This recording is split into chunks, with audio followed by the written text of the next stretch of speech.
First Take, and we knew this was going to be a very busy day for Adam Schefter. I'm going to read you his tweet from sources. The Arizona Cardinals fired head coach Kliff Kingsbury, who just 10 months ago signed a contract extension through the 2027 season. The Cardinals still have never had any head coach last longer than 6 years.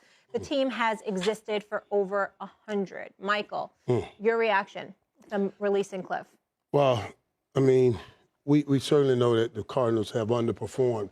And in some years they would start not so well and do well and then fall off towards the end of the year. Like last couple of years, they started well and then fell off towards the end of the year.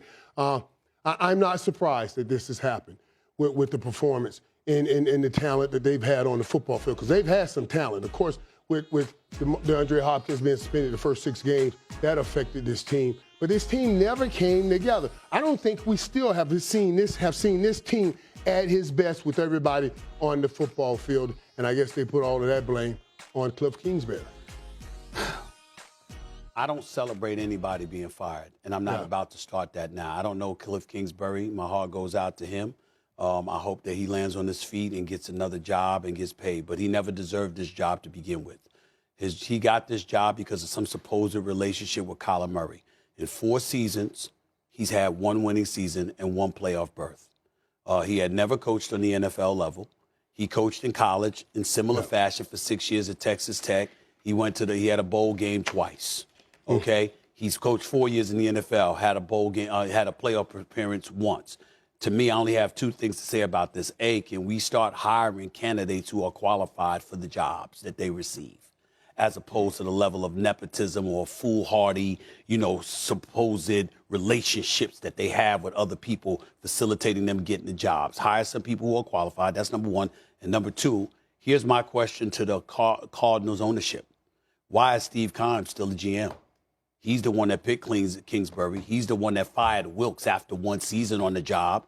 He's the one that's been at the helm overseeing this. He's the one that drafted Josh Rosen, ultimately to go away from him after 1 year. I can't see how this football. That's not true, Dan. I don't see how. Dan, give me the blueprint. Dan, you're one of the most intelligent football minds. No. I'm not saying it's impossible. I can't figure out how. Because you know how? Because we've seen them do it. No. We've seen them when you put that onus on the run game and you get Tony Pollard involved. They can't run the ball right now, RC. When you get Tony Pollard involved and now you're consistent with it, and CeeDee Lamb lines up in the slot and you're able to make plays. Dalton Schultz on the field going 12 personnel. We've seen them find ways to win. We've seen them put pressure on quarterbacks. We've seen them play well. They just have to do it. I can't.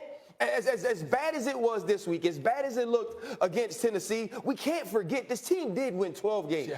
And winning 12 games, no matter if it's 16 games or 17, is difficult. Their quarterback has played great this season in spots. Philadelphia, after the pick 6, he was absolutely phenomenal.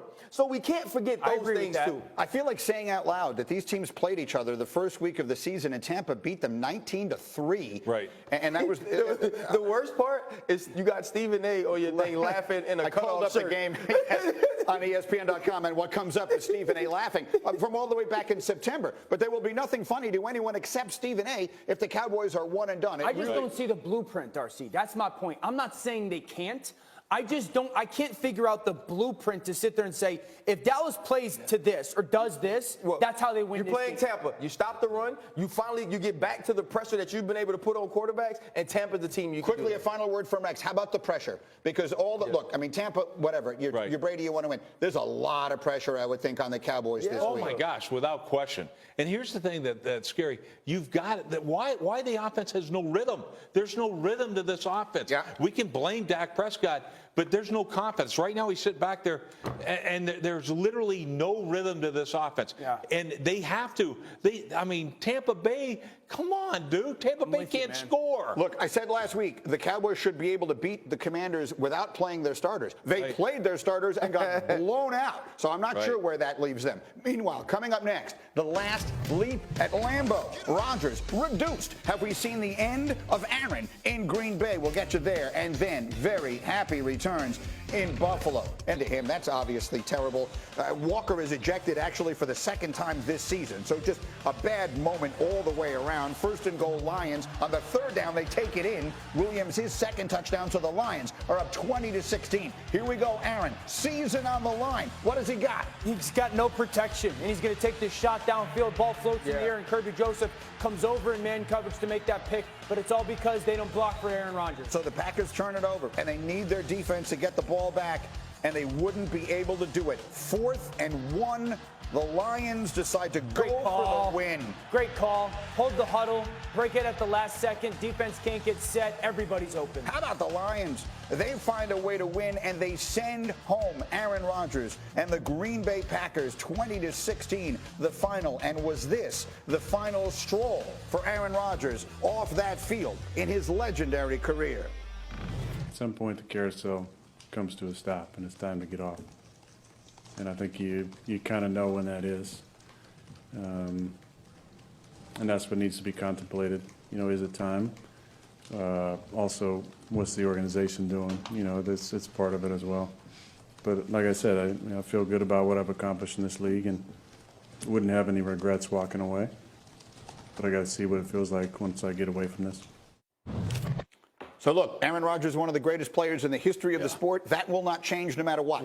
But what's the right thing to say about it this morning? That Aaron Rodgers is the reason the Green Bay Packers are at home. This was an Aaron Rodgers game. Coach Tomlin always had this saying, when we played the Baltimore Ravens, he'd get in the huddle and he'd say, this is an A-player game. That meant Troy Polamalu show up. That meant James Harrison, Ben Roethlisberger. We need all you guys today because this is the games we pay you for. This was the game you paid Aaron Rodgers $50 million a year for. Going against a divisional opponent in Lambeau Field, and it's your time to win. It's your time to make a play. Defense, when you hold this team to 20 points, you've done enough. You've given us an opportunity to win. Now we have this Hall of Fame quarterback, one of the greatest of all time. You take us over the top. And let's think about this. Tampa Bay, he couldn't get him over the top. San Francisco last year, he couldn't get him over the top. Now against a divisional opponent that you have absolutely dominated throughout your career, you couldn't get it finished. And I think when you look at Aaron Rodgers, when he doesn't want to give his jersey to Jameson Williams, when he's walking off the field with Randall Cobb, when he's talking about the carousel stopping,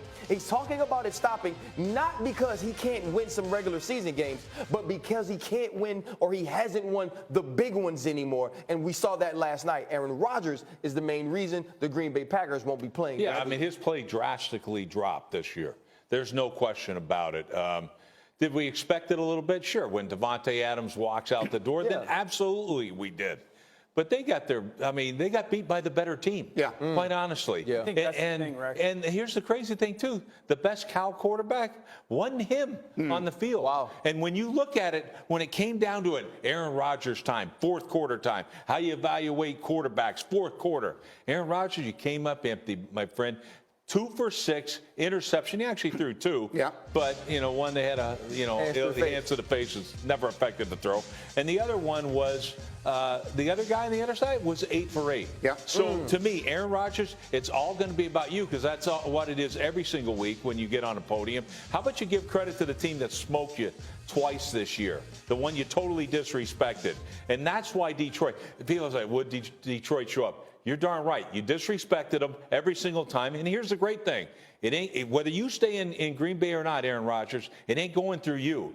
All right, it's going through Detroit for the next 5 years. Watch. And Minnesota this year, and the Lions are on the come, and the Bears got the first pick in the draft and a lot of cap space. So there are a lot of interesting decisions to be made there. We'll give the Lions all the credit in the world. Shout out to the Lions, They were man. 1 Shout and out 6. to Dan Campbell. They played their behinds off the second half of the season. They played a great game yesterday, even though they had been eliminated earlier in the day. But let's face it, the storyline here is Rodgers. Sure. Dan, he's one of the greatest players ever. Do you think that was his last walk off that field? I don't care, to be honest with you. That's my feeling. I don't care. Aaron's going to make up his choice, and he's going to make my offseason is not going to be any different whether he does or doesn't. Yes, it is. Mine is going to be very different. No, yours too. Here's my thing. He's going to make his choice. Yeah. And I don't know. He might change his mind also. So if it is, it's the disappointing end to a very disappointing season. Yeah. And to get outcoached, and I love Matt LaFleur, outcoached and outplayed the way that they were at home.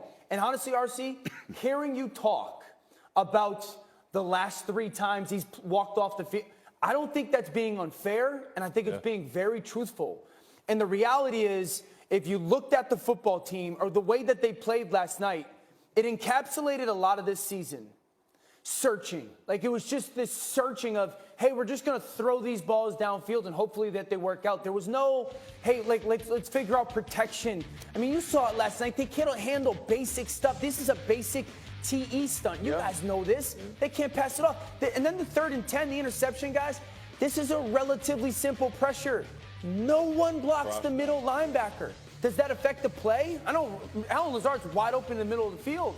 He's taking a shot downfield. So the searching of so many different parts